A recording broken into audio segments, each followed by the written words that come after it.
BPF দলৰ এক প্ৰতীককে মানে বেলেগ দলৰ পৰা এইবিলাক যোগদান দিলে এক্সাৰচাইজ কি হয়, এইটো আমাৰ কাৰণে বহুত মানে ভাল চাইন।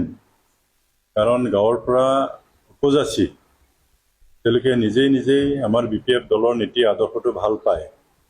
তেওঁলোকে আহি পেলাই ইয়াত যোগদান কৰিছে মোৰ ঘৰতে। আজি কমেও 30জনতকৈ বেছি আমাৰ একদম ডেকা ল'ৰা ছোৱালী জইন কৰিছে আৰু 2জন বিজেপি প্ৰাইমাৰী কমিটিৰ এছিষ্টেণ্ট ছেক্ৰেটাৰী আৰু এজন শক্তি কেন্দ্ৰৰ ভাল এটা দায়িত্বত থকা ব্যক্তি আজি আমাৰ BPF দলত যোগদান কৰিছে। আৰু এনেকুৱা যোগদান কৰাৰ পিছত আমি দেখিছোঁ আমাৰ দল বিশেষকৈ ভৈৰৱকুণ্ড সমষ্টিত বহুত শক্তিশালী হৈছে এতিয়া। আৰু আহিব, আৰু আজি খবৰ আহিছিলে, কিন্তু সময়ৰ অভাৱত তেওঁলোকে আহিব নোৱাৰিলে। তেনেকৈ দলে দলে আহি পেলাই যোগদান কৰিছে। যোৱাকালি সন্ধিয়া আমাৰ ভৈৰৱকুণ্ডৰ ওচৰত গুমগাঁও বুলি এখন গাঁৱৰ তেওঁলোকে গোৰ্খা কমিউনিটিৰ আছিলে। তেওঁলোকে নিজেই মোৰ ঘৰত আহিছে, কথা পাতিছে যে আপুনি আমাৰ তাত যাব লাগে। যোৱাকালি সন্ধিয়া 8টা বজাত মই তাতে গ'লোঁ। কমেও প্ৰায় 30-32জনমান এইখন গাঁৱৰো যোৱাকালি সম্পূৰ্ণৰূপে তেওঁলোকে আমাৰ লগত যোগদান কৰিছে।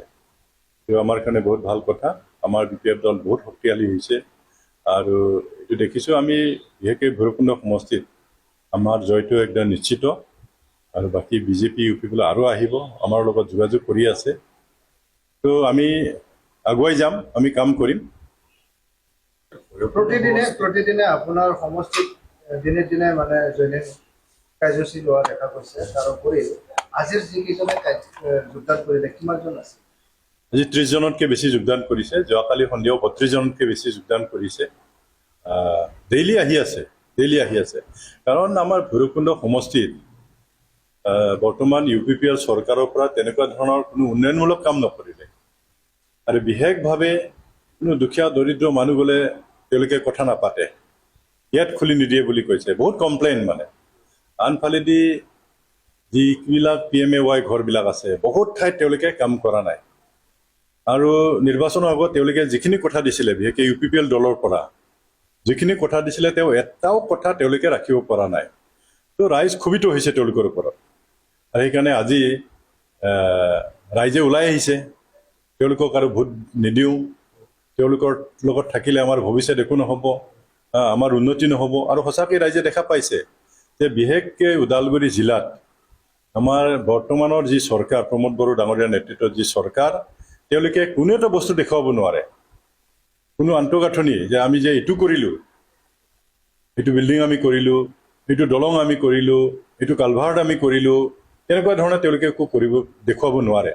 তো ৰাইজে সেইকাৰণে তেওঁলোকৰ ওপৰত বেয়া পাইছে আৰু সেইকাৰণে দেখিছে তেওঁলোকৰ দ্বাৰা নহ'ব, আমি বহুত পিছ পৰি যাম। গতিকে পুৰণাটোকে, আমাৰ BPF দলটোকে, হাগ্ৰামা মহিলাৰ ডাঙৰীয়াটোকে তেওঁলোকে চিফ হোৱাটো আকৌ বিচাৰিছে। সেইকাৰণে আমাৰ দলত তেওঁলোকে দলে বলে যোগদান কৰি আছে। হয় ছাৰ, আপুনি যে 20 বছৰ যেটা ট্ৰান্সফাৰ 2 টাইমছ আপুনি কেবিনেট মন্ত্ৰী হ'ল, 20 years আপুনি MLA হৈ থাকিল।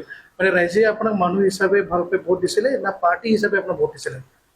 নহয়, আচলতে পাৰ্টি হিচাপেও দিছে আৰু ব্যক্তি হিচাপে মই যিখিনি পাৰোঁ, আমাৰ ওদালগুৰি যিবিলাক সমস্যা আছিলে, সেই সমস্যা সমাধান কৰিবৰ কাৰণে মই চেষ্টা কৰিছিলোঁ। মইতো শূন্যৰ পৰা কাম কৰিছোঁ। আজি ৰাস্তা ঘাটৰ যি অৱস্থা আছিল ইয়াত, মই নিজেই বহুত চিন্তা কৰিছিলোঁ মই পাৰিম নে নাই। কিন্তু ওপৰলাই মোক বহুত সহায় কৰিলে, ৰাইজে মোক বহুত সহায় কৰিলে।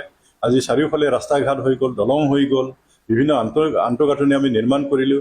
পৰিস্থিতি ইমানেই বেয়া আছিলে ইয়াত, এই পৰিস্থিতিবিলাক আমি ঠিক কৰিলোঁ। বিভিন্ন জাতি জনগোষ্ঠীৰ মাজত আমি সমন্বয় আনিব চেষ্টা কৰিলোঁ। সেইকাৰণে আমাৰ দল আৰু মোৰ ওপৰত ৰাইজৰ বিশ্বাসটো আছে, যাৰ কাৰণে আজি স্বতঃস্ফূৰ্তভাৱে ৰাইজে ওলাই আহিছে আমাক সমৰ্থন কৰিবৰ কাৰণে। UPPL দলে বাৰে বাৰে তেওঁলোকে অভিযোগ উঠাইছে BPF 17 বছৰে যিটো কাম কৰিব নোৱাৰিলে, তেওঁলোকে 4.5 বছৰতে সেইখিনি গোটেইখিনি কমপ্লিট কৰি দিছে। এইটোতো মানে ৰাইজে হাঁহে এনেকুৱা কথা ক'লে। যে যদি BPF দলে যদি একো কৰা নাই, তো আজি BTC চৰকাৰটো কেনেকৈ চলি আছে? হাগ্ৰামা মহিলা ডাঙৰীয়াৰ নেতৃত্বত তেওঁ BLT আছিলে, চুক্তি কৰাৰ পিছত BTC সৃষ্টি হ'ল। BTC সৃষ্টি কৰি BTC অঞ্চলত যেনেকুৱা ধৰণে তেখেতে আন্তঃগাঁথনি নিৰ্মাণ কৰিলে, কোনে ক'ব পাৰে কাম কৰা নাই বুলি? যেনেকুৱা ৰাস্তা ঘাট তেওঁ নিৰ্মাণ কৰিলে, অসমৰ বাহিৰত বড়োলেণ্ড ভৱন তেওঁ নিৰ্মাণ কৰিলে, ৰাইজক ইমান সহায় কৰিলে। যে তেওঁলোকে যদি কয় মানুহবিলাক কেতিয়াও বিশ্বাস নকৰে আজি প্ৰমোদ বড়ো ডাঙৰীয়া কওক যে আমি তেওঁলোকে কোনটো কাম কৰিছে দেখুৱাই দিয়ক না কাৰোবাৰ হাঁহ কুকুৰা বিলালেতো এইটো কাম কৰা নুবুজায় না আজি BTCৰ যিখিনি ক্ষমতা সেই ক্ষমতা তেওঁ ব্যৱহাৰ কৰিব নাজানিলে হয় স্যাৰ তেওঁ যে নাজানে তেওঁ যে নোৱাৰে এইটো প্ৰমাণ দিলে যাৰ কাৰণে আজি BTC অঞ্চলৰ ৰাইজে খুব হৈছে ক্ষোভিত হৈছে আৰে হাগ্ৰামাৰ দিনতো ইমান ভাল আছিল ইমান কাম কৰিছিল তেখেতে প্ৰমোদ বড়ো দেখোন একো কৰিব পৰা নাই কাৰণ তেওঁ দুৰ্বল নেতা তেওঁ পৰা নাই BTCৰ যিখিনি ক্ষমতা আমি পাইছিলোঁ সেই ক্ষমতা তেওঁ ৰাখিব পৰা নাই ব্যৱহাৰ কৰিব পৰা নাই ৰাইজে সেইকাৰণে বেয়া পাইছে স্যাৰ ৰিচেণ্টলি মুখ্যমন্ত্ৰীগৰাকীয়ে কৈ গৈছে যে হাগ্ৰামা মহিলাৰ চৰকাৰৰ দিনত হাগ্ৰামাই কৈছিলে হেনো তৰুণ গগৈ বা আন যি মুখ্যমন্ত্ৰী আছিলে তেওঁলোকক কৈছিলে তোমালোকেও আমাৰ BTCলৈকে নাহিবা আমিও দিছপুৰলৈকে নাযাওঁ এনেকুৱা কোৱাটো অৱশ্যে মই শুনা নাই ইণ্টাৰনেট যদি কিবা হৈছিলে মই নাজানো কিন্তু এটা কথাটো ঠিক